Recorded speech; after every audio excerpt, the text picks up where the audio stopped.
Segala puji hanya bagi Tuhan kita Yesus Kristus, sebab hanya oleh kemurahannya saja saya dan saudara ada pada pagi hari ini. Saya yakin hari ini kita semua bersuka cita. Amin. Amin. Amin. Jangan sampai hanya persoalan kancing baju tadi, persoalan dan lain-lain kemudian mengurangi damai sejahtera kita. Tidak bisa dipungkiri hal itu kadang terjadi. Oleh sebab itu, kiranya hari ini kita minta Roh Kudus untuk menguasai kehidupan kita, sehingga damai sejahtera dan sukacita itu ada dalam hati kita semua. Jangan lihat yang memimpin puji-pujian hari ini, maafkanlah kalau ada salahnya. Tujuan kita hari ini hanya untuk memuji dan memuliakan Tuhan. Amin. Kita rindu pujian kita hari ini, ibadah kita hari ini menyenangkan hati Tuhan. Pujian kita dinikmati oleh Tuhan.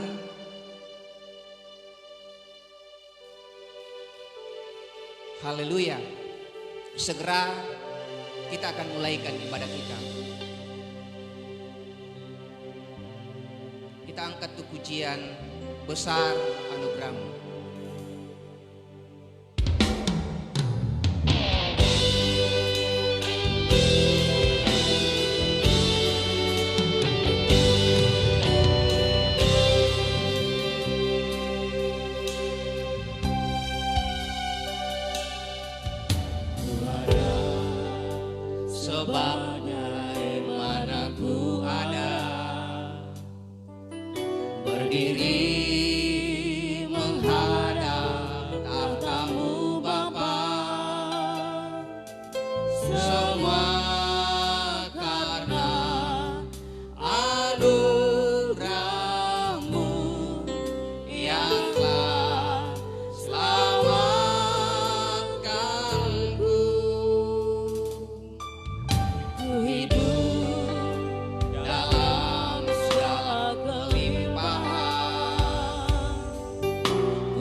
Sebagaimana ku ada, semua hanya karena kemurahan Tuhan. Ku ada, sebagaimana ku ada.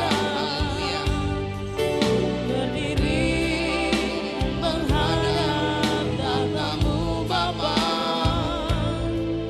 semua karena anugerah-Mu yang telah selamat.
Yesus, Engkau Allah kami yang ajaib, Engkau Allah kami yang mulia. Kami beri hormat, beri pujian hanya kepada-Mu Tuhan.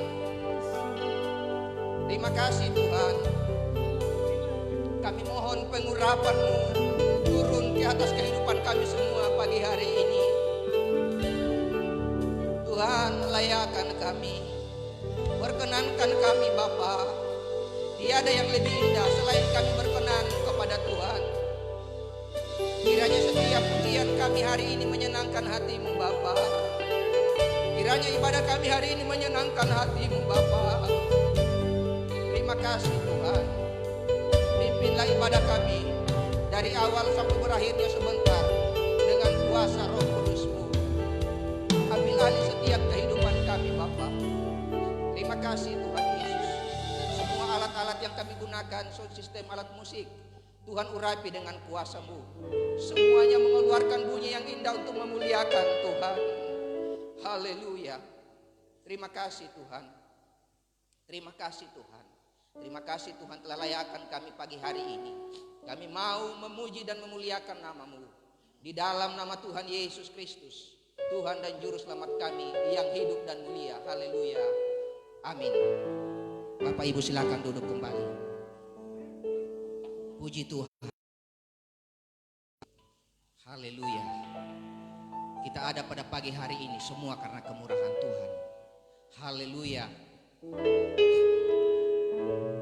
Berkat-berkat Tuhan banyak sekali telah kita nikmati. Tapi satu hal yang paling kita syukuri hari ini adalah karena Tuhan Yesus telah selamatkan kehidupan kita. Sebentar kita akan memperingati pengorbanan Tuhan Yesus.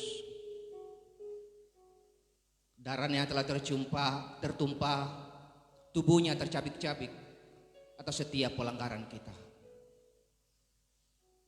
Tuhan Yesus telah menebus kita, oleh sebab itu pagi hari ini kita mau bersungguh-sungguh untuk memuliakan Tuhan. Haleluya. Kita mau angkat tuh pujian, Dia mati, Dia sungguh baik.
kita, ku telah ditebus oleh darah Kristus.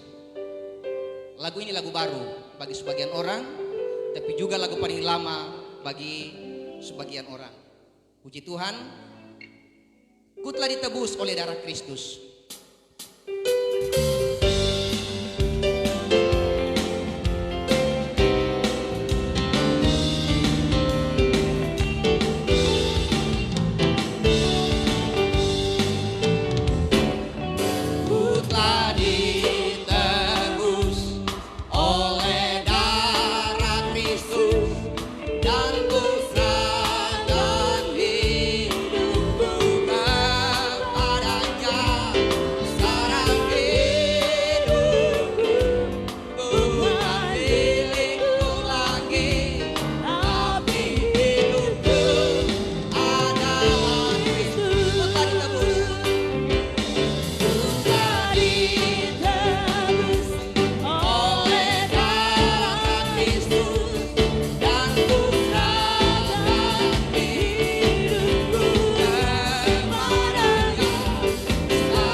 Bukan saya menyemangati saudara, tapi memang kita harus bersuka cita memuliakan Tuhan.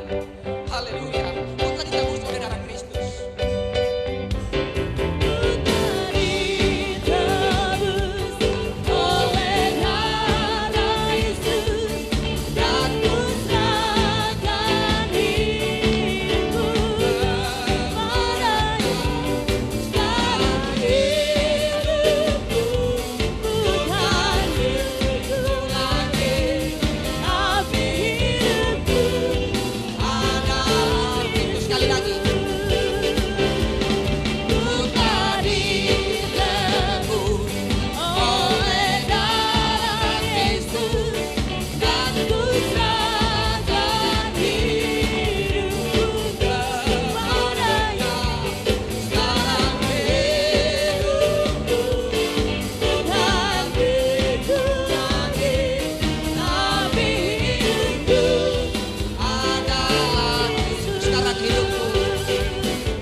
Dan kita bersuka cita, maka hatiku penuh dengan nyanyian. Hatiku penuh nyanyian. Haleluya.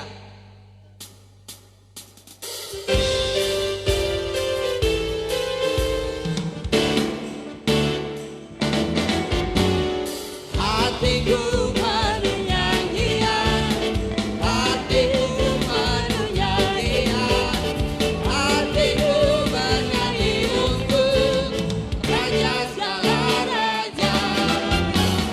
Hatiku penuh nyanyian, hatiku penuh nyanyian.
silakan duduk kembali.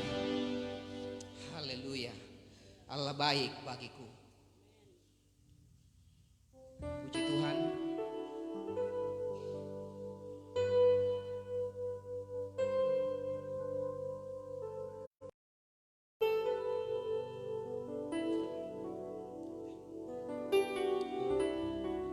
Puji Tuhan. Segera kita akan mendengarkan firman Tuhan. Firman Tuhan adalah kebutuhan kita. Kita sangat memerlukan firman Tuhan. Haleluya. Kiranya firman Tuhan yang akan kita dengarkan tertanam baik dalam hati kita hari ini. Roh Kudus menolong kita untuk melakukan setiap firman Tuhan. Puji Tuhan. Kita angkat tuh pujian walau 1000 rebah. Tiada pernah kuragukan kasih setiamu ya Tuhan.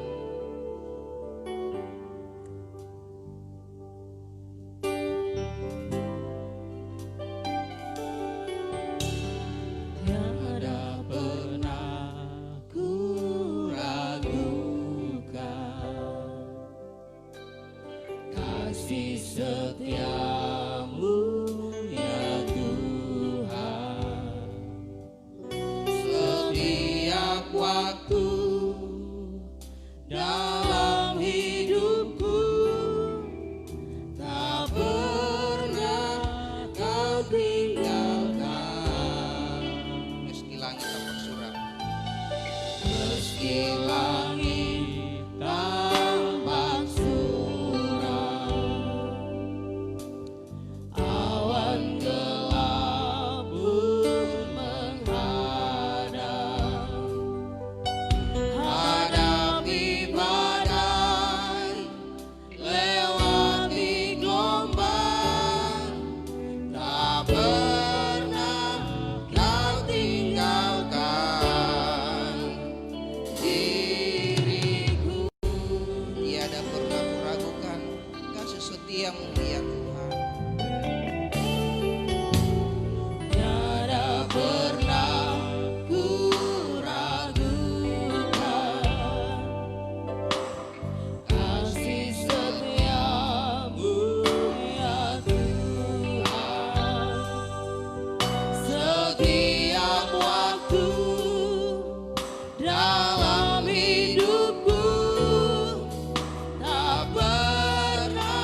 Karena kami percaya Tuhan bahwa hanya hidup tenang bersama dengan Tuhan, hanya hidup di dalam Tuhan, kami akan merasa tenang, kami akan merasa aman. Sebab itu Tuhan, di tengah-tengah sukacita kami pada pagi hari ini dalam ibadah kami, hati kami mau tetap menyenangkan hati Tuhan. Hati kami mau tetap merindukan kuasa-Mu bekerja di dalam kehidupan kami. Seberapa kami hamba-hamba-Mu, umat-umat Tuhan yang hadir pada pagi hari ini, kami bersyukur, kami bersukacita. Biarlah Tuhan lewat pujian penyembahan kami, biarlah itu menjadi korban dupa yang menyenangkan hati Tuhan. Terima kasih Bapa, hati kami siap untuk membaca dan merenungkan firman-Mu. Roh Kudus-Mu memateraikan setiap benih firman-Mu. Biarlah benih firman-Mu itu jatuh di tanah hati kami yang baik. Terima kasih Tuhan Yesus. Diserahkan perenungan firman Tuhan pagi hari ini di dalam nama Tuhan Yesus. Haleluya. Amin.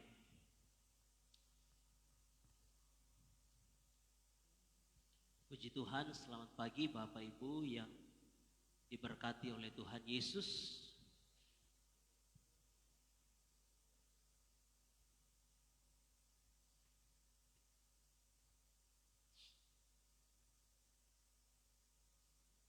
Apakah saya ingin bertanya, sudah ada tim dari Mutiara Terang Bangsa di tengah-tengah kita? Sudah ada timnya? Belum ada ya? Iya. Sebentar kita akan kedatangan tamu dalam menyampaikan sosialisasi untuk doa serentak selama 7 hari untuk Indonesia bebas dari pandemi COVID-19. Sambil menunggu, ya, tim ini karena mereka hanya 5 orang, mereka dibagi dalam 15 gereja, jadi memang mereka tadi ada di GKSB, sebentar akan ke sini dan ke GBI, dan mereka akan berputar sampai sebentar malam dalam ibadah-ibadah di gereja-gereja yang ada di kota Mamuju ini. Puji Tuhan, mari pagi hari ini kita akan bersama-sama belajar dari kebenaran firman Tuhan dalam Yehezkiel pasalnya yang ke-18 ayat 1 dan ayatnya sampai ayatnya yang keempat. Yehezkiel pasal 18 ayat 1 sampai ayatnya yang ke-18.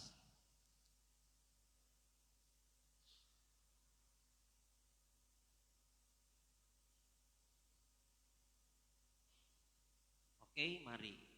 Saudara perhatikan dalam Alkitab saudara, Lembaga Alkitab Indonesia memberikan topik setiap manusia bertanggung jawab atas dirinya. Ayat 1, maka datanglah firman Tuhan kepadaku. Ada apa dengan kamu sehingga kamu mengucapkan kata sindiran ini di tanah Israel? Ayah-ayah makan buah mentah dan gigi anak-anaknya menjadi ngilu. Demi aku yang hidup, demikianlah firman Tuhan Allah. Kamu tidak akan mengucapkan kata sindiran ini lagi di Israel.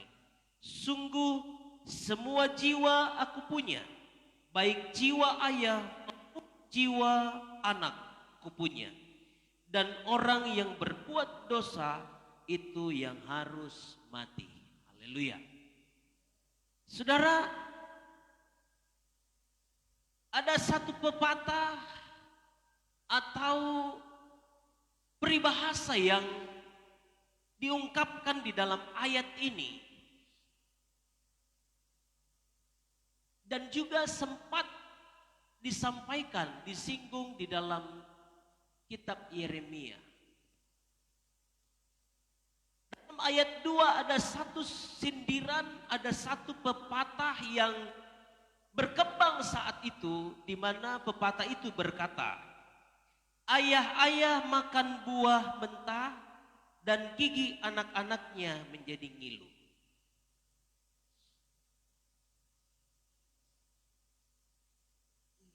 Dalam Yeremia pasal, kita lihat Yeremia 31 ayat 29 sampai 30. Pada waktu itu orang tidak akan berkata lagi, ayah-ayah makan buah mentah dan gigi anak-anaknya menjadi ngilu. Melainkan setiap orang akan mati karena kesalahannya sendiri. Setiap manusia yang makan buah mentah, giginya sendiri menjadi ngilu. Ya, jadi ini fakta ya. Kalau saya makan buah mentah, memang biasa juga yang orang lain yang lihat agak meleleh-meleleh sedikit. Ya. Tapi ini satu pepatah, satu sindiran, satu ungkapan yang ada pada saat itu. Ini bermakna apa? Umat-umat Tuhan pada masa itu berpikir, ini konteksnya ya, mereka berpikir bahwa apa yang sedang mereka hadapi saat itu tentang penghukuman, karena saat itu mereka sedang dijajah oleh satu kekuasaan, satu bangsa, baik oleh Asyur maupun oleh Babel. Dan saat itu Israel, umat-umat Tuhan sedang ada di dalam pembuangan di Mesir. Mereka berpikir bahwa keberadaan mereka di Babel sebagai bentuk penghukuman Tuhan kepada mereka, sebagai bentuk yang saya pernah katakan kepada jemaat, sebagai bentuk pendisiplinan Tuhan kepada mereka, itu disebabkan karena kesalahan nenek moyang mereka, karena dosa nenek moyang mereka. Nah, ini sindiran yang baik Yeremia, baik Yehezkiel katakan, itu tidak akan disampaikan lagi, tidak akan keluar lagi. Mereka berpikir umat-umat Tuhan yang ada pada saat itu dalam konteks Yeremia, konteks Yehezkiel, bahwa penghukuman yang mereka alami itu karena ulah nenek moyang mereka, ulah kakek mereka, ulah orang tua mereka.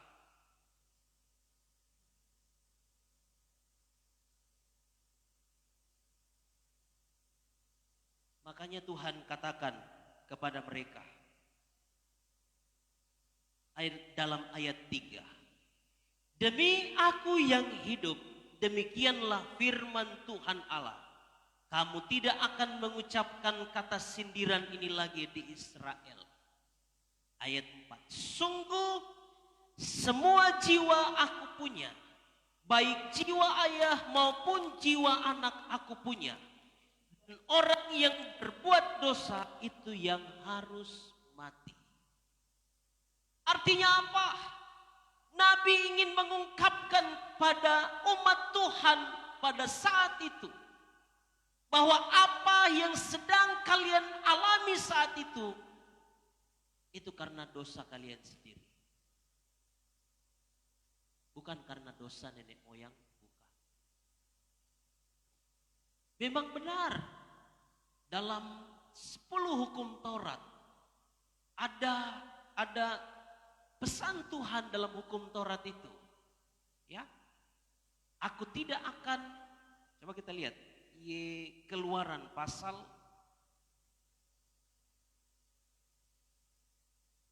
tentang 10 hukum Taurat, Keluaran pasal berapa? Pasal 20.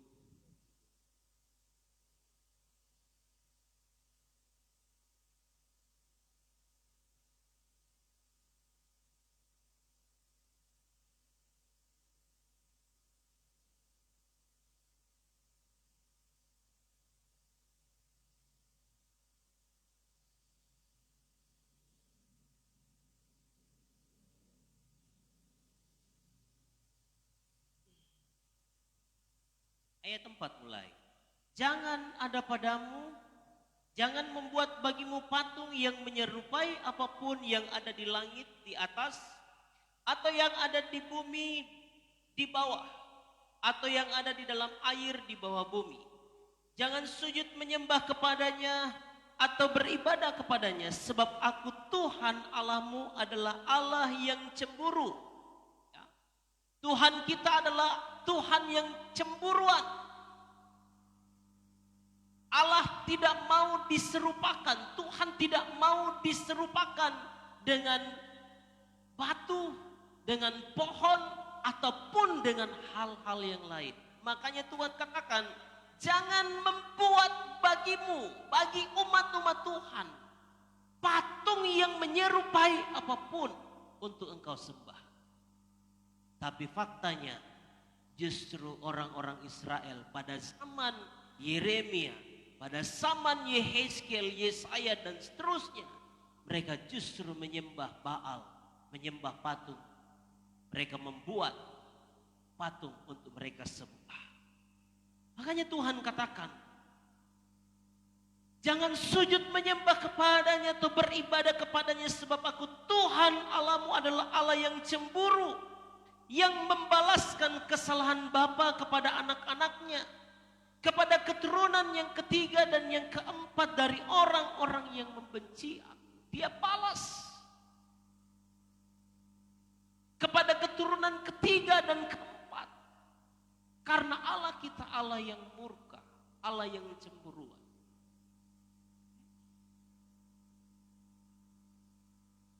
Manusia bertanggung jawab atas dirinya masing-masing. Itulah sebabnya konteks firman Tuhan pada pagi hari ini. Ada satu cerita, ada satu kebenaran yang ingin Nabi Yehezkiel sampaikan di sini dari ayat 5 sampai ayatnya yang ke-17. Ya, satu contoh. Kalau seseorang adalah orang benar dan ia melakukan keadilan dan kebenaran, dan ia tidak makan daging persembahan di atas gunung atau tidak melihat kepada berhala-berhala kaum Israel, tidak mencemari istri sesamanya dan tidak menghampiri perempuan waktu bercemar kain, tidak menindas orang lain, ia mengembalikan gadaian orang, tidak merampas apa-apa, memberi makan orang lapar, memberi pakaian kepada orang yang telanjang, tidak memungut bunga uang atau mengambil riba, menjauhkan diri dari kecurangan, melakukan hukum yang benar di antara manusia dengan manusia, hidup menurut ketetapanku dan tetap mengikuti peraturanku dengan berlaku setia, ialah orang benar dan ia pasti hidup. Demikianlah firman Tuhan. Ada ketentuan-ketentuan, ada kebenaran-kebenaran di sini yang diungkapkan. Kalau orang itu tidak berlaku ini, dia hidup setia di hadapan Tuhan, dia adalah orang benar dan ia pasti hidup. Demikianlah firman Tuhan. Ayat 10. Tetapi kalau ia melahirkan seorang anak yang menjadi perampok, wah ini beda dengan dia punya papa. Ya, dia lahirkan anak dan anak itu menjadi perampok dan yang tidak suka yang suka menumpahkan darah atau melakukan salah satu dari hal-hal itu, walaupun ayah tidak melakukan satupun, juga makan daging persembahan di atas gunung dan mencemari istri sesamanya, menindas orang sengsara dan miskin, merampas, tidak mengembalikan gadaian orang, melihat kepada berhala-berhala dan melakukan kekejian, memungut bunga uang dan mengambil riba. Orang yang demikian tidak akan hidup. Segala kekejian ini dilakukannya, ia harus mati. Darahnya tertimpa kepadanya sendiri. Tadi satu bapak, dia hidup takut Tuhan, dia hidup setia. Dan Alkitab katakan, karena ia orang benar, ia pasti hidup. Tapi dia lahirkan anak. Dia melahirkan generasi. Dan Alkitab katakan generasi itu bertolak belakang dengan sikap ayahnya. Justru dia hidup dalam dosa, hidup dalam pelanggaran-pelanggaran, hidup dalam ketidaktaatan. Alkitab katakan,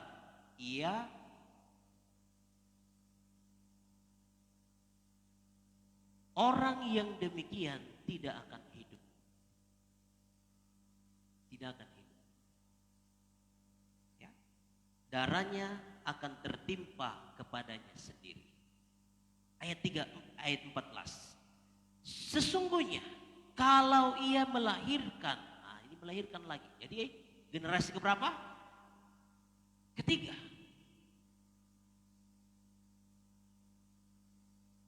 Kalau ia melahirkan seorang anak dan anak ini melihat segala dosa yang dilakukan ayahnya, tetapi menginsafi hal itu sehingga tidak melakukan seperti itu.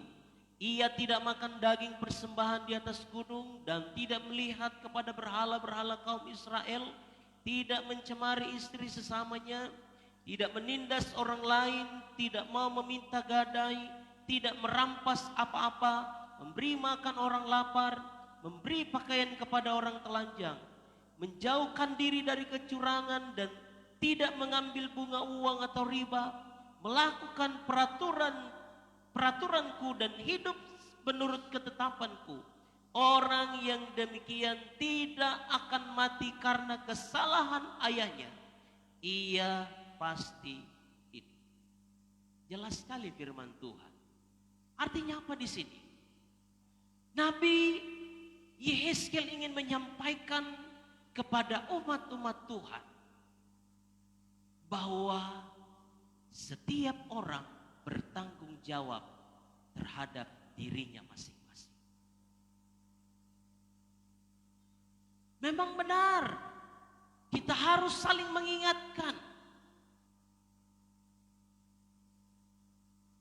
Ayah mengingatkan ibu, orang tua ingatkan anak-anak, menegur mereka ketika mereka salah, bahkan menghajar.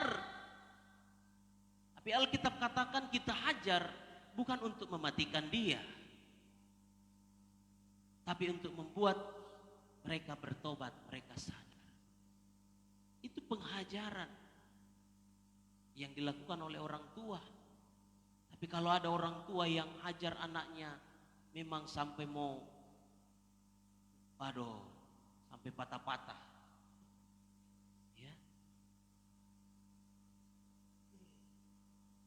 balas dendam karena mungkin di kantor dia punya masalah dengan orang lain, dia lampiaskan sama istri, sama anak di rumah. Masing-masing kita bertanggung jawab. Ayah bertanggung jawab dengan kehidupannya di hadapan Tuhan. Istri bertanggung jawab dengan kehidupannya di hadapan Tuhan. Anak-anak bertanggung jawab dengan kehidupannya di hadapan Tuhan. Hanya selama masih ada kesempatan bagi kita, selama masih ada kesempatan bagi kita, mari kita mau hidup melakukan firman Tuhan. Sangat jelas firman Tuhan pada pagi hari ini. Bagi orang yang berlaku setia, dia pasti hidup. Orang yang tidak berlaku setia di hadapan Tuhan, dia akan mati. Hanya dua saja pilihan, hidup atau mati. Hidup di sini berbicara tentang kehidupan kekal.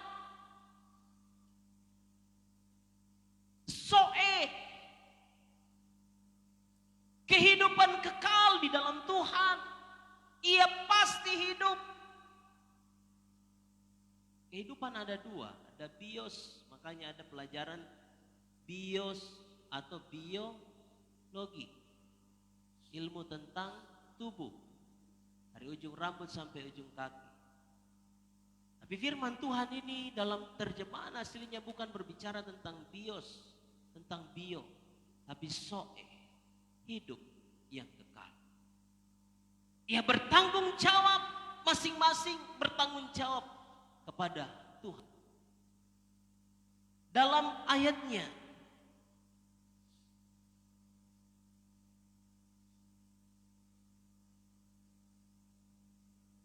ayat 19.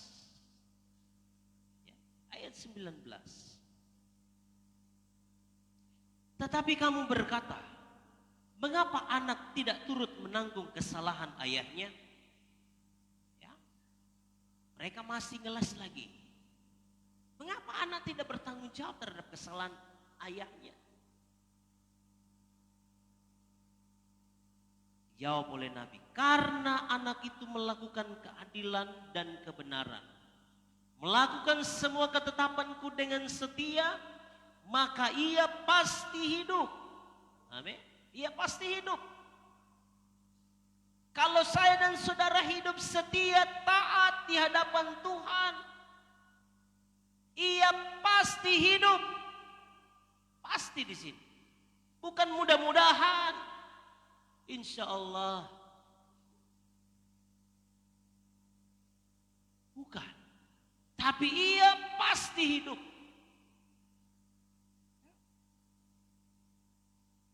Ayat 20. Orang yang berbuat dosa itu yang harus mati.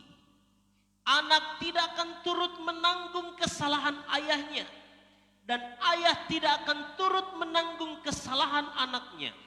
Orang benar akan menerima berkat kebenarannya, dan kefasikan orang fasik akan tertanggung atasnya. Amin. Orang benar akan menanggung, akan menerima berkat dari kebenarannya.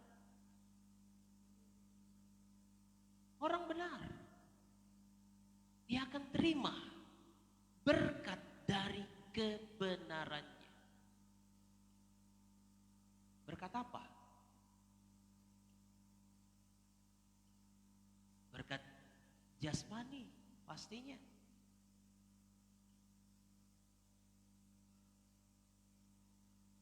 Dalam Ulangan pasal 28 di situ ada tercantum berkat.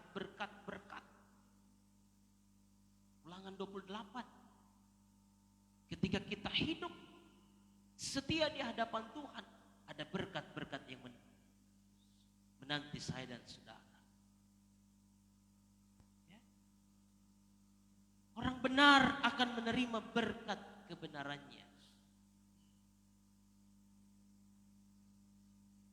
Dan kefasikan orang fasik akan tertanggung atasnya. Jadi pagi hari ini saya tidak akan membawa firman Tuhan panjang lebar karena memang waktu kita tidak perlu terlalu banyak karena kita ada ibadah kedua juga sebentar malam. Tapi saya ingin tegaskan kepada kita pada pagi hari ini lewat firman Tuhan. Masing-masing kita bertanggung jawab terhadap diri kita di hadapan Tuhan. Jangan kita berpikir saya bertanggung jawab terhadap anak saya. Memang betul, sebagai kepala rumah tangga bertanggung jawab terhadap seisi yang ada di dalam rumahnya. Istri kepada anak-anak. Tapi dalam hal hidup yang kekal, masing-masing kita mempertanggungjawabkan di hadapan Tuhan. Kebenaran firman Tuhan di dalam di dalam Roma pasal 2 ayatnya yang ke-6 dikatakan, Roma 2 ayat 6 dikatakan, ia akan membalas setiap orang menurut perbuatannya. Tuhan akan membalas setiap manusia menurut perbuatannya. Akan dalam 2 Korintus 5 ayat 10 dikatakan, sebab kita semua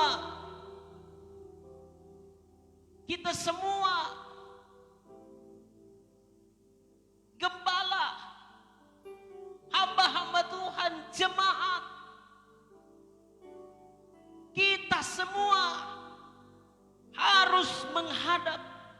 harus di sini. Artinya tidak ada yang terluput. Jangan deh, saya bayar saja Tuhan. Tidak usah saya. Cukup orang lain saja. Tapi Alkitab katakan, sebab kita semua harus menghadap tahta pengadilan Kristus. Supaya setiap orang, jadi setiap masing-masing individu, ayah, istri, anak-anak, supaya setiap orang memperoleh apa yang patut diterimanya sesuai dengan yang dilakukannya dalam hidupnya ini, baik ataupun jahat. Masing-masing kita mempertanggungjawabkan diri kita di hadapan Tuhan. Orang yang salah, dia akan menanggung akibatnya. Kalau dia tidak bertobat, dia akan mati, binasa di dalam kekekalan. Tapi kalau dia hidup setia, takut akan Tuhan, melakukan ketetapan-ketetapan peraturan Tuhan, maka ia pasti hidup di dalam kekekalan sorga rumah Bapa. Kita semua akan menghadap tahta pengadilan Kristus. Kita akan mempertanggungjawabkan kehidupan kita di dunia ini. Ketika Tuhan datang pada kali yang kedua, Tuhan akan memanggil kita masing-masing untuk menghadap tahta pengadilan Kristus. Masing-masing kita akan mempertanggungjawabkan perbuatan kita yang kita lakukan, baik ataupun jahat di hadapan Tuhan. Mari kita bangkit berdiri, kita akan masuk di dalam perjamuan kudus. Sambil perjamuan kudus disiapkan, saya ingin membacakan bagi kita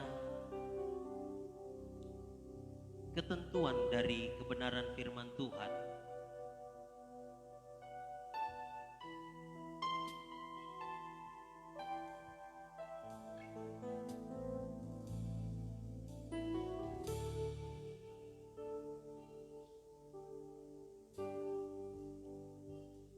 Mari jemaat Tuhan, dengarkan firman Tuhan ini.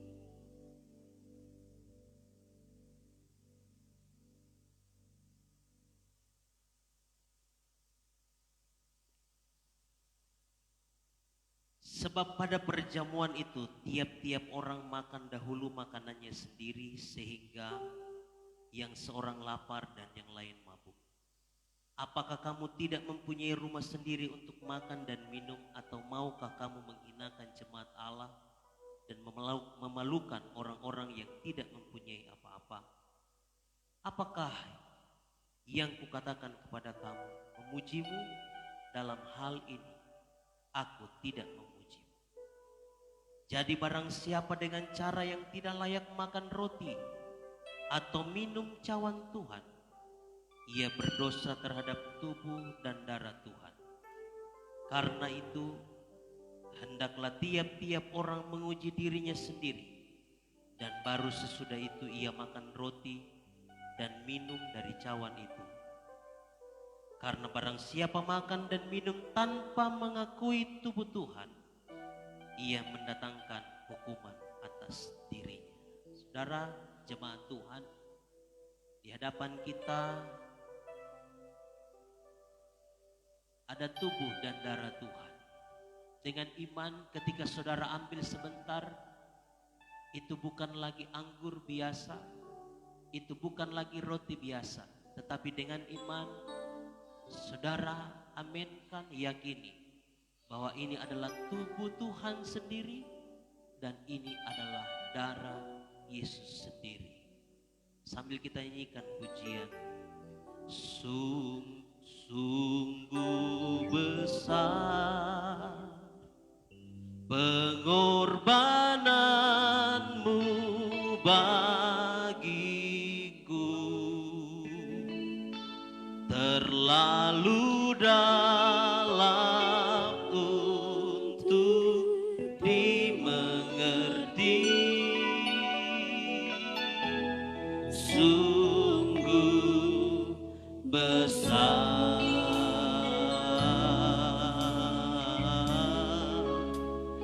sungguh indah yang kau pikirkan tentangku, tak terselami bagiku, sungguh indah, sungguh besar, sungguh besar pengorbanan bagiku, terlalu dalam untuk dimengerti, sungguh besar,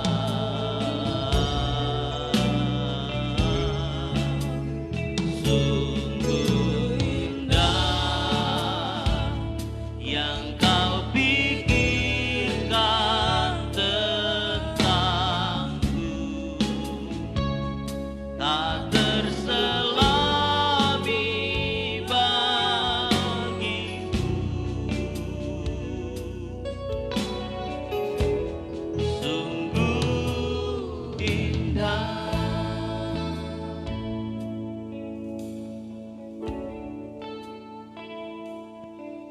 Sungguh besar pengorbanan bagi kami, Tuhan. Pagi hari ini kembali kami memperingati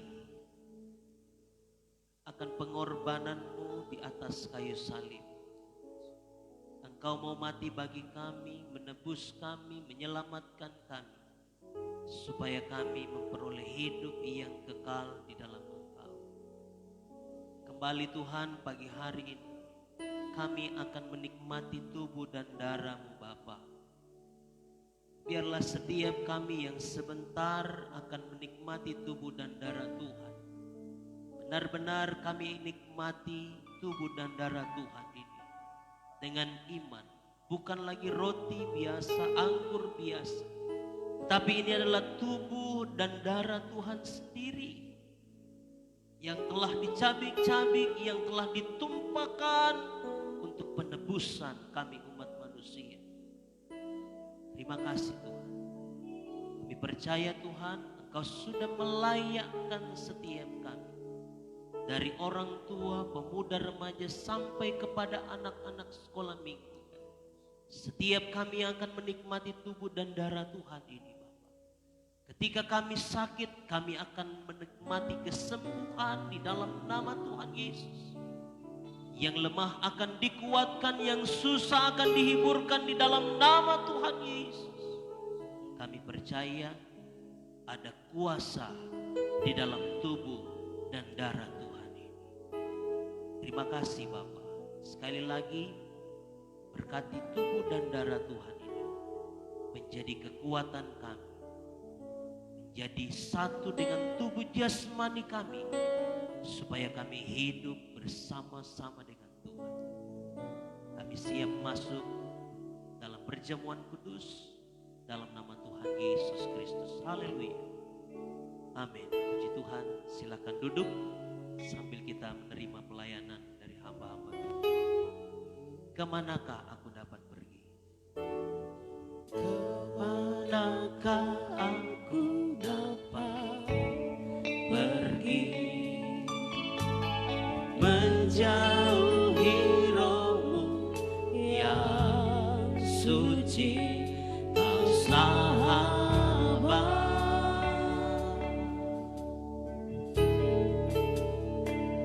dan Kau dekat.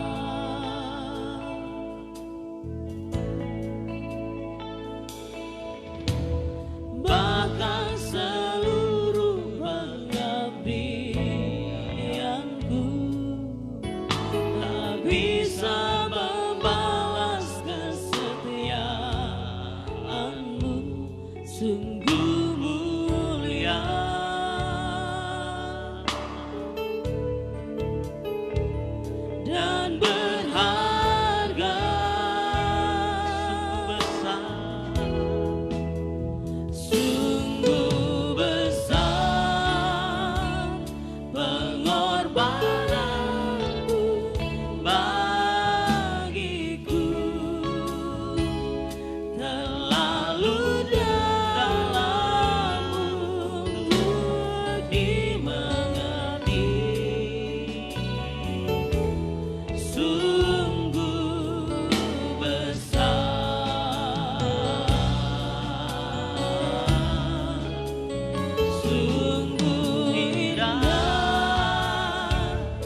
yang sudah mendapatkan pelayanan mudah darah Tuhan langsung kita bangkit berdiri.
Haleluya.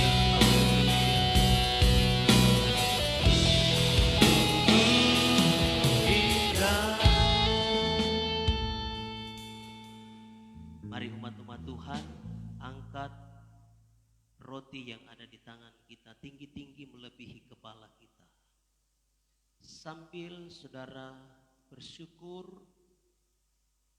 karena karya penebusan Tuhan. Saudara dengarkan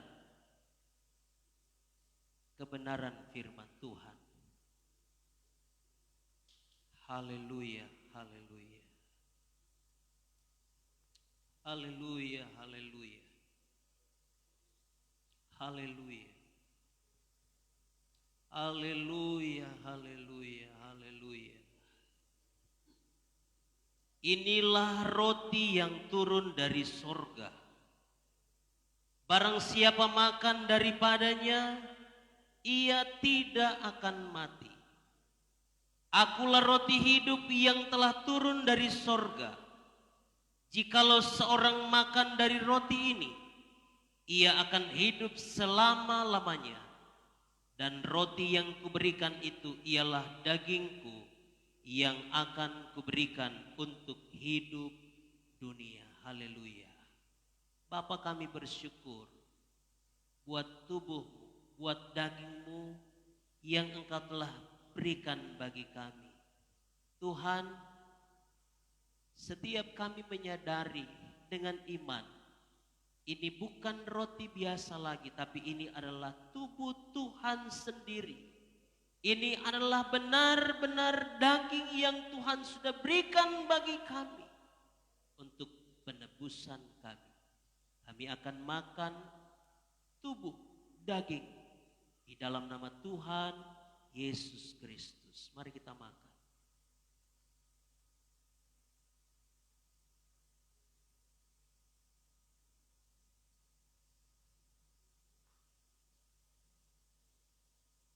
Haleluya. Haleluya. Mari kita angkat tinggi-tinggi. Darah Yesus melebihi kepala kita. Sambil dengarkan firman Tuhan, maka kata Yesus kepada mereka, Aku berkata kepadamu, sesungguhnya jikalau kamu tidak makan daging anak manusia dan minum darahnya, kamu tidak mempunyai hidup di dalam dirimu. Barang siapa makan dagingku dan minum darahku, ia mempunyai hidup yang kekal, dan aku akan membangkitkan dia pada akhir zaman. Sebab dagingku adalah benar-benar makanan, dan darahku adalah benar-benar minuman. Barang siapa makan dagingku dan minum darahku, ia akan tinggal di dalam aku, dan aku di dalam dia. Haleluya, haleluya. Kami bersyukur Tuhan, ketika kami makan dagingmu dan minum darahmu, maka engkau di dalam kami dan kami ada di dalam engkau. Kami bersyukur darahmu menebus kami, menyelamatkan kami, membaharui setiap roh jiwa kami Tuhan. Sebab itu Tuhan, kami minum darah Tuhan dalam nama Tuhan Yesus Kristus. Haleluya. Mari kita minum. Haleluya. Mari kita berikan sorak-sorak yang paling terbaik.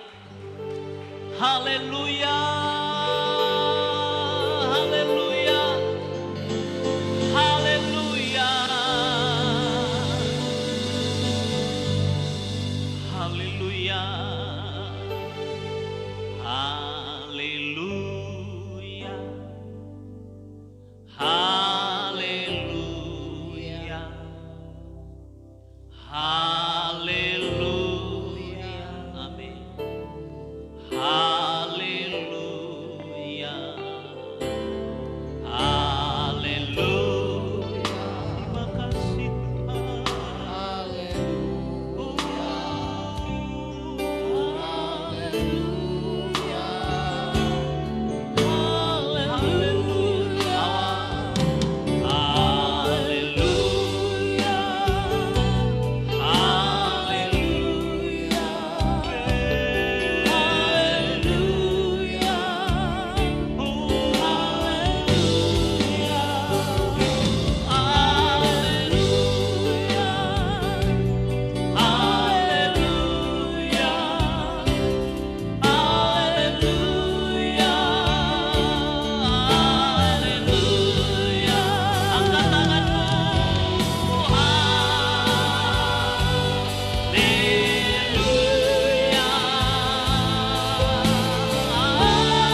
cities of Jesus Christ. I love you, Jesus. I love again for the cities Christ of Diberkatilah umat Tuhan pada pagi hari ini. Diberkatilah umat Tuhan yang sudah menikmati tubuh dan darah Kristus. Yang sakit sudah sembuh. Yang sakit sudah sembuh. Yang lemah sudah dikuatkan. Yang susah dihiburkan. Yang menghadapi masalah, Tuhan sudah berikan jalan keluar hari ini untuk selama-lamanya. Terima kasih Roh Kudus. Umatmu merdeka, merdeka, merdeka di dalam segala hal, sebab mereka sudah menerima Kristus Yesus Tuhan dan Juru Selamat. Terima kasih Yesus yang baik. Biar damai sejahtera Kristus memerintah sepenuhnya kepada semua umatmu. Terima kasih memberkati hamba-Mu yang sudah menyampaikan kebenaran firman, yang sudah memimpin kami dalam penyelenggaraan menikmati tubuh dan darah Kristus. Diberkatilah hamba-Mu. Terima kasih Bapa yang hebat. Saatnya kami akan melaksanakan, menjalankan, memberikan korban syukur kami.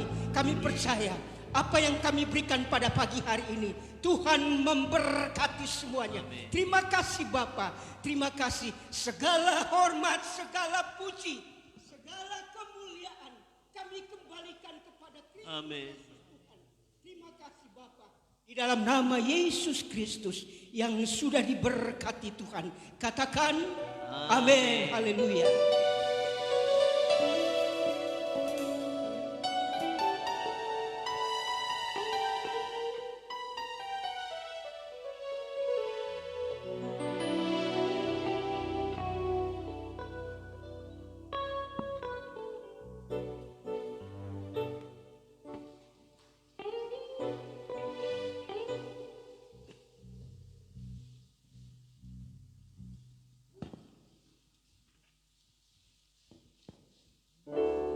Puji Tuhan, kita akan memberikan persembahan kita. Kita angkat tuh pujian. Marilah bergembira.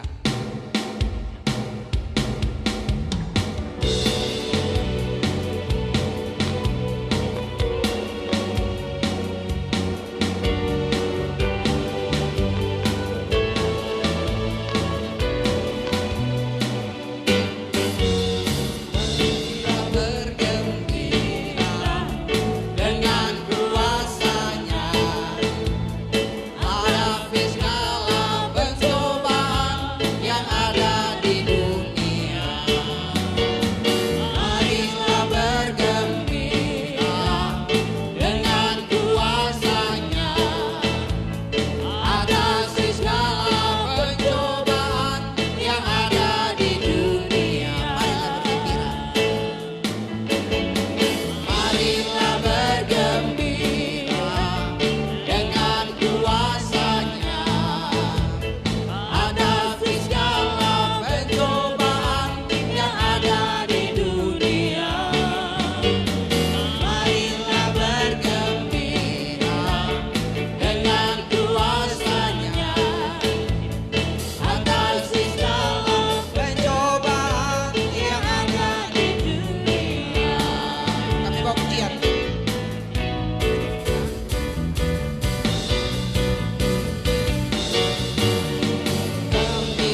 Puji Tuhan,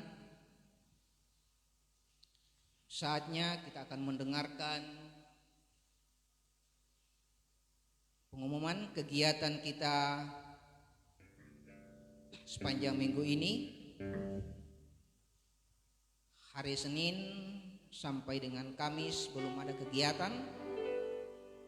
Hari Jumat tanggal 11 September ada doa dan puasa, dan bagi jemaat yang mengambil bahagian dalam doa dan puasa ini boleh bergabung berdoa buka puasa bersama di gereja pada jam 3. Kemudian ada kebaktian doa jam 6:30 di gereja, dan setelah itu ada latihan untuk ibadah raya pertama. Kemudian hari Sabtu ada latihan untuk ibadah raya kedua jam 7 malam. Kemudian hari Minggu kembali ada ibadah raya pertama jam 9 dan ibadah raya kedua jam 6:30. Puji Tuhan, untuk pelayan ibadah raya pertama hari Minggu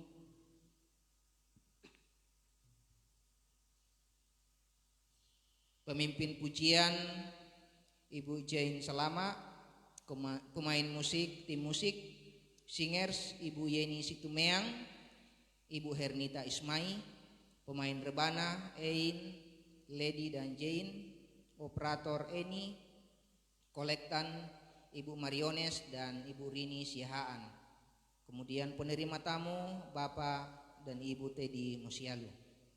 Pelayan ibadah raya kedua, pemimpin pujian hamba Tuhan Sofianti, pemain musik oleh tim musik, singers Yusnita Palalangan dan Indri Sondak, pemain rebana Clara, Vanessa dan Gebi, operator Eni, kolektan Ibu Gloria Kailem dan Ibu Hermina, penerima tamu Bapak dan Ibu Alpein. Demikian kegiatan kita sepanjang minggu ini, dan pelayan-pelayan kami kembalikan kepada hamba Tuhan.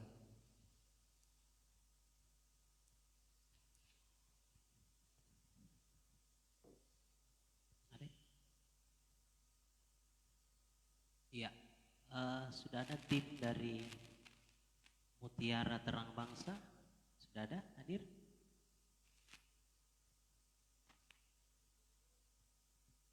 Oh iya, bisa istri saya yang terhormat kan bisa memanggilnya, tetangga tak di situ? Coba oh sudah ada ya? Iya. Iya, kami berikan kesempatan kepada tim dari Mutiara Terang Bangsa.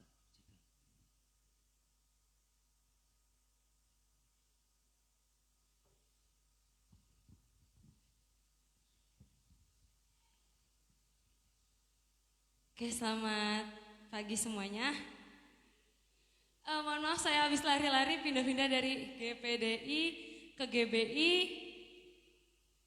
Terus tadi sebelumnya sudah sempat ke GKSB. Jadi karena tim kita yang mencar-mencar, jadi kita harus mengatur waktu gimana caranya untuk bisa pindah-pindah dari satu titik ke titik yang lain gitu.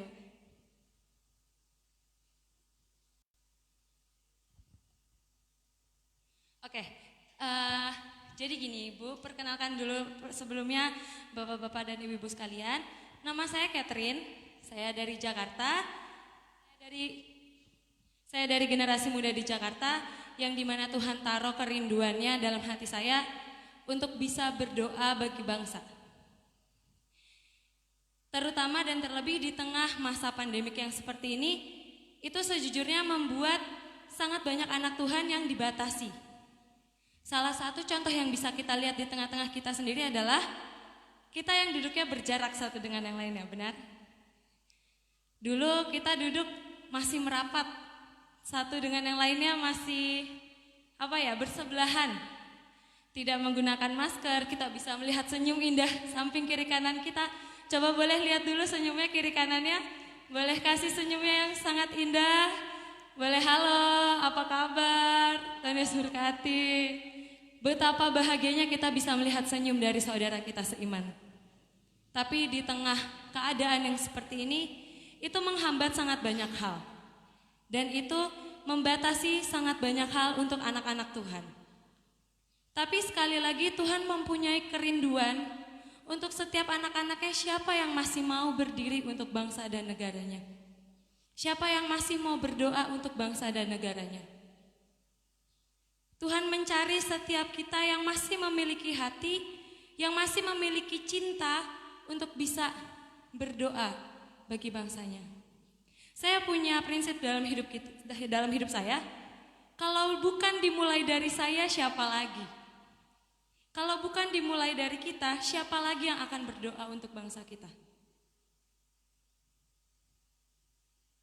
Itu semua hanya didasari oleh diri kita masing-masing, iman kita, cinta kita akan Tuhan, pengenalan kita pribadi akan Tuhan. Tuhan itu mencari orang-orang yang mau berdiri bagi bangsanya, seperti ada yang tertulis di ayat Yehezkiel 22 ayat 30. Aku mencari di tengah-tengah mereka seorang yang hendak mendirikan tembok atau yang mempertahankan negeri itu di hadapanku. Tuhan sangat jelas menuliskan di ayat ini, Ia sedang mencari anak-anaknya siapa yang masih mau berdiri untuk bangsanya. Di tengah semua aktivitas kita, di tengah semua kegiatan kita, yang mungkin itu membuat kita nyaman, yang mungkin itu membuat kita merasa, oh ini adalah tempat teraman untuk saya berdiri. Ketimbang saya harus berdoa untuk orang lain, sedangkan hidup saya sendiri masih susah atau masih banyak hal lagi. Tapi masih adakah anak-anak Tuhan yang peduli dengan sekitarnya, dengan bangsanya, dengan tanahnya? Kalau ibu bapak, teman-teman, saudara-saudara sekalian cari di internet, saat ini itu hari-hari ini beberapa bulan terakhir Indonesia itu sebelumnya berada di tingkat kelima COVID, tingkat kelima tertinggi. Tapi beberapa bulan terakhir meningkat jadi tingkat kedua. Dan bisa bayangkan bagaimana keadaan bangsa kita dengan keadaan tingkat kedua itu bukan sebuah rekor ya. Itu bukan sebuah rekor yang baik buat bangsa kita, bukan. Ada lagi, dalam 7 bulan terakhir bangsa kita itu sudah mengalami 1.688 bencana alam. Manusia tidak pernah bisa menahan setiap bencana. Mungkin untuk tanah longsor, gunung dibuat terasering.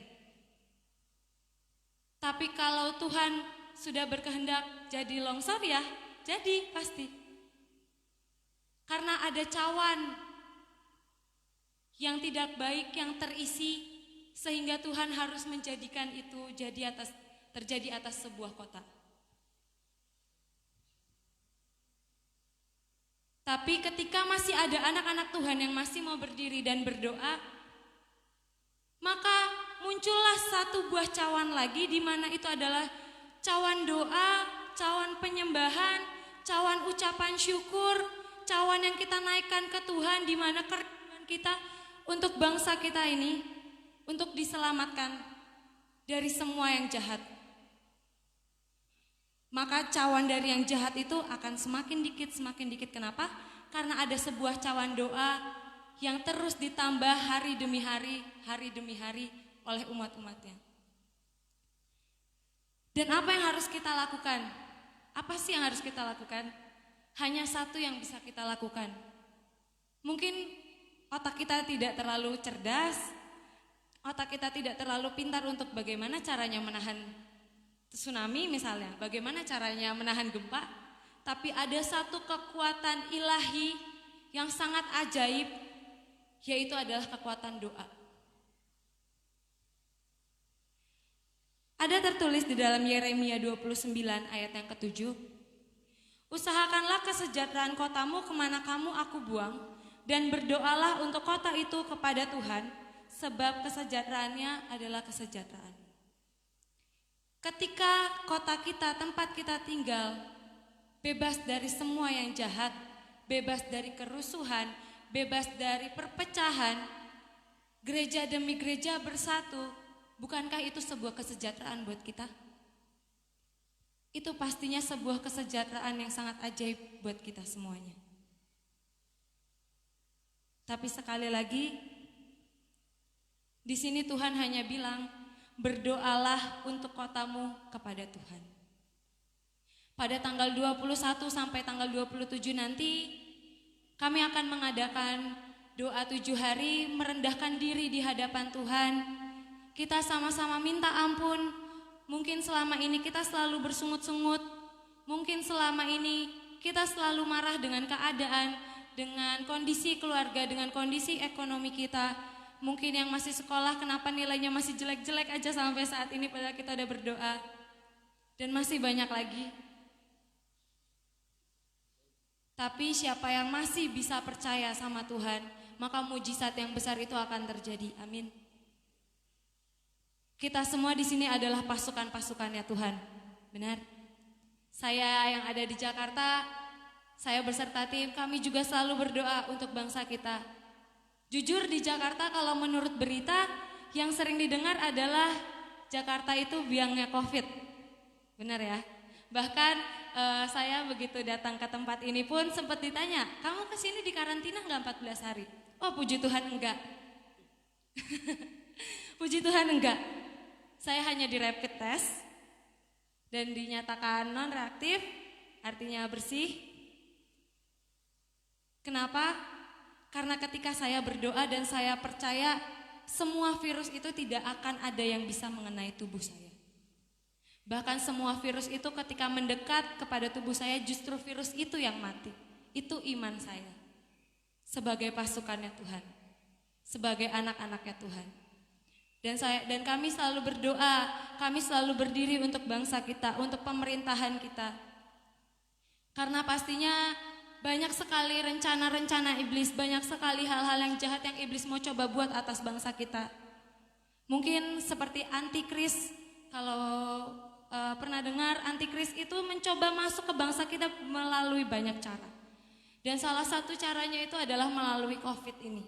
Kenapa saya bisa bilang seperti ini? Sejujurnya COVID ini sudah menipis, tapi selalu dibesar-besarkan karena ada maksud tertentu di belakangnya. Karena ada tujuan-tujuan tertentu di belakangnya yang itu udah pasti jahat sih. COVID ini hanya sebuah cara awal agar antikris, agar yang jahat itu masuk ke bangsa kita.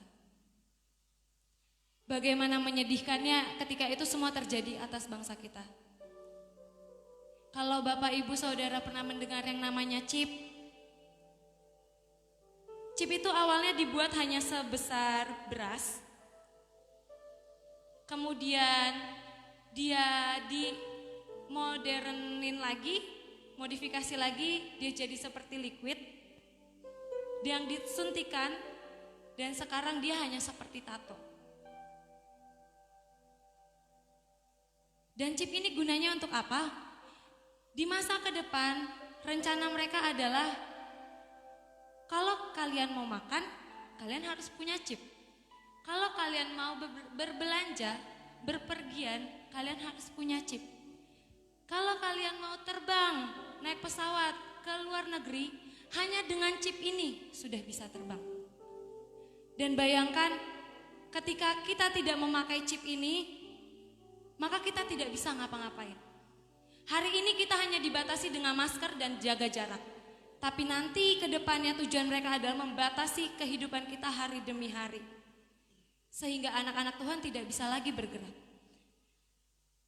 Ayatnya ada di dalam Wahyu 13, ayat yang ke-16 sampai 17, nanti mungkin bisa dibaca di rumah. Dan tidak seorang pun yang dapat membeli atau menjual selain daripada mereka yang memakai tanda itu, yaitu nama binatang itu atau bilangan namanya. Tidak ada yang bisa menjual atau membeli. Hidup kita benar-benar dibatasi. Maka dari itu, saat ini ketika kita masih bisa bergerak, ketika kita masih bisa berdoa sebagai pasukannya Tuhan, mari ayo sama-sama kita berdoa. Mari ayo sama-sama kita menyatukan iman kita, kita menyatukan hati kita. Kalau bisa dibilang, buat apa sih saya datang ke tempat ini? Saya di Jakarta, jujur aja ya, di Jakarta kegiatan belajar mengajar saya masih kuliah sambil bekerja. Di Jakarta saya bisa kuliah, di Jakarta saya bisa jalan-jalan ke mall. Di Jakarta saya bisa main dengan teman-teman saya di tempat-tempat yang kalau nongkrong anak muda yang asik, yang gaul gitu ya. Tapi enggak, saya memilih datang ke tempat ini. Karena apa?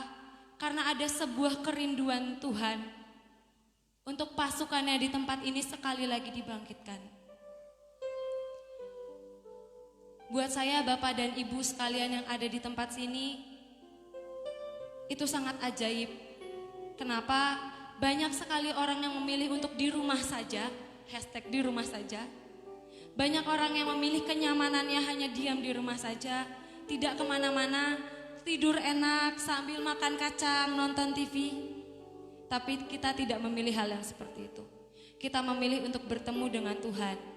Kita memilih datang sekali lagi ke hadiratnya Tuhan. Kita mau berdoa bersatu bersama di tempat ini, menyembah Tuhan. Dan buat saya itu adalah hal yang ajaib yang dilakukan oleh Bapak dan Ibu sekalian yang ada di tempat ini.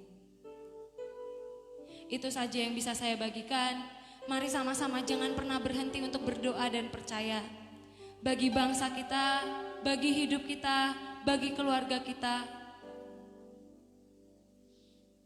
Karena kesejahteraan kota kita itu adalah kesejahteraan kita juga. Saya mau undang Bapak dan Ibu untuk bangkit berdiri. Saya mau ajak untuk kita sama-sama berdoa dan angkat sebuah lagu bagi bangsa ini. Mungkin nanti Bapak juga bisa memimpin dalam doa bagi bangsa. Bagi bangsa ini Kami berdiri dan membawa doa kami kepadamu. Sesuatu yang besar pasti terjadi dan mengubahkan negeri kami. Hanya namamu Tuhan ditinggikan atas seluruh bumi. Bagi bangsa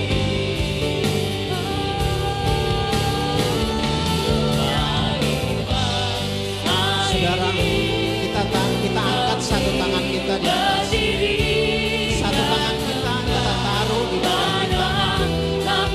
Mari kita bawa Indonesia dari Aceh sampai Papua. Sesuatu yang besar terjadi Dan mengubahkan negeri kami. Hanya namamu Tuhan ditinggikan atas seluruh bumi. Hari ini kami ada di tempat ini. Kami bawa bangsa kami ke dalam tangan-Mu Tuhan. Ini bangsa yang besar. Ya, Ini bangsa yang luas. amin. Ada ratusan bahasa di bangsa ini. Ada ribuan suku bangsa yang ada di bangsa ini. Dan ada banyak-banyak tempat yang belum mengenal Tuhan. Mari kita angkat tangan dan bawa bangsa ini ke depan. Masing-masing saudara berkata, masing-masing saudara ucapkan, bawa dalam doa, suku demi suku, bahasa demi bahasa. Mari sama-sama kita angkat. Kita angkat doa kita. Ya Allah batakar Allah basikar Allah bayar.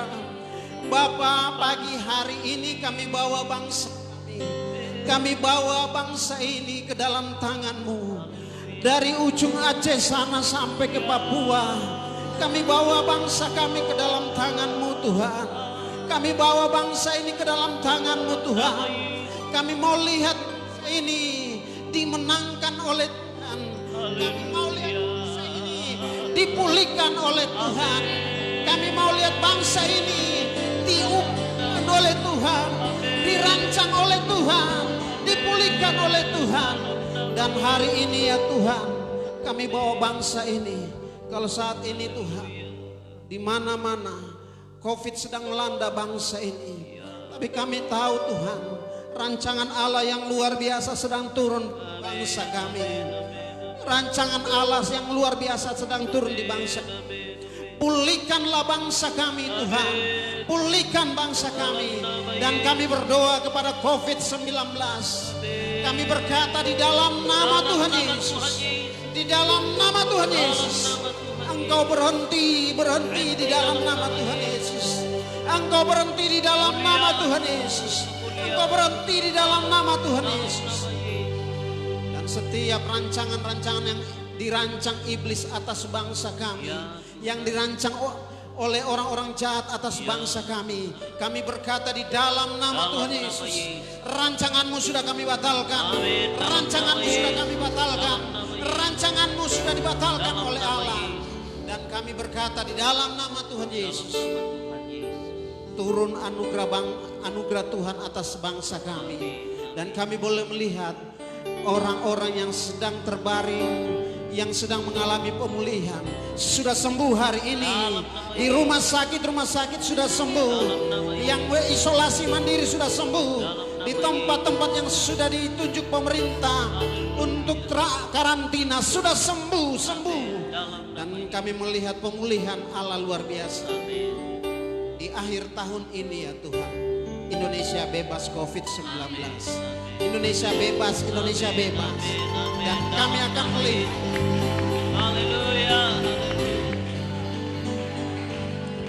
ekonomi Indonesia dipulihkan oleh Tuhan. Ekonomi Indonesia sudah dipulihkan Tuhan. Ekonomi kami tidak stuck lagi. Setiap pasar-pasar akan dipenuhi dengan pembeli. Setiap Tuhan pengusaha-pengusaha akan melihat bahwa usaha mereka berhasil di dalam nama Tuhan Yesus. Kami berdoa untuk jemaat-Mu yang berusaha di tempat ini. Kami berkata, usaha Anda diberkati oleh Tuhan. Dari Senin sampai Sabtu ada banyak pembeli yang akan datang. Kami berdoa untuk semua dokter-dokter diberkati oleh Tuhan. Segala tenaga mereka diberkati oleh Tuhan. Terima kasih ya Tuhan. Ini doa kami di dalam nama Tuhan Yesus. Haleluya. Amin. Amin. Terima kasih Bapak dan Ibu Saudara yang terkasih dalam Tuhan.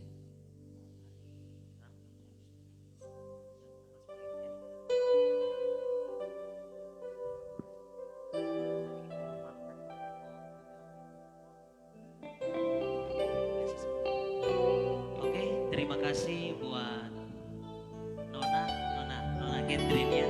Berkati untuk saksiannya, sosialisasi doa bagi bangsa. Tuhan kiranya memberkati tim Mutiara, bukan Mutiara Hitam ya, Mutiara Terang Bangsa. Puji Tuhan. Penyampaian untuk jemaat minggu depan kita akan adakan ekstra kolekte ya, ekstra kolekte untuk membantu salah seorang hamba Tuhan Sofi. Biasanya pembukaan sekolah Alkitab Malino itu dimulai bulan Agustus, tapi karena situasi maka diundur ke bulan September. Jadi minggu depan tanggal 15 pembukaan sekolah Alkitab Malino dibuka. Aktivitas belajar mengajar dengan menaati protokol kesehatan, dan untuk minggu depan kita akan jalankan ekstra kolekte khusus untuk keberangkatan dari hamba Tuhan Sofianti. Puji Tuhan, sekali lagi mohon maaf atas segala kekurangan, kelemahan mungkin dalam kegiatan ibadah pagi hari ini, karena waktu memang sudah hampir jam 11. Kami mohon maaf dan sekali lagi terima kasih buat kehadiran kita semua. Sebentar malam masih ada ibadah raya yang kedua. Tuhan kiranya menolong dan memberkati kita semua sepanjang minggu ini. Kita akan akhiri ibadah kita. Doa berkat akan dipimpin oleh Ibu Gembala. Kita bangkit berdiri bersama-sama, kita nyanyikan pujian. Terima kasih Tuhan untuk kasih setia. Terima kasih Tuhan Untuk kasih setiamu yang ku alami dalam hidupku. Terima kasih Yesus untuk kebaikanmu sepanjang hidupku. Terima kasih Yesusku buat anugerah yang Kau beri setiap hari ini. Tuhan ada, syukur bagimu. Terima kasih Yesusku buat anugerah yang Kau beri setiap hari ini. Tuhan ada, syukur bagimu. Syukur bagimu.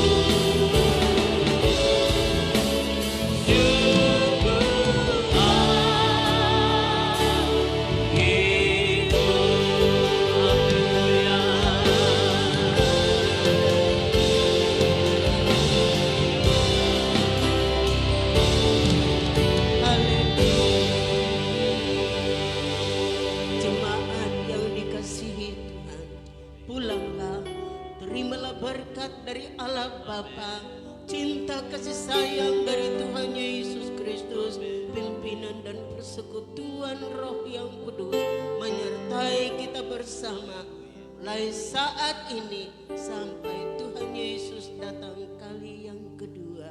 Terima kasih Bapa, kami akhiri ibadah ini dengan mengucap syukur di dalam nama Tuhan Yesus Kristus. Haleluya. Haleluya. Haleluya. Haleluya. Amin.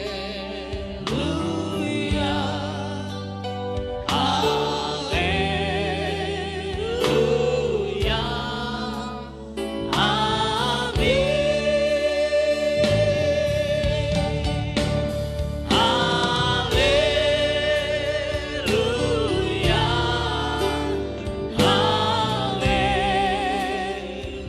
Haleluya. Haleluya. Amin. Puji Tuhan, selamat siang.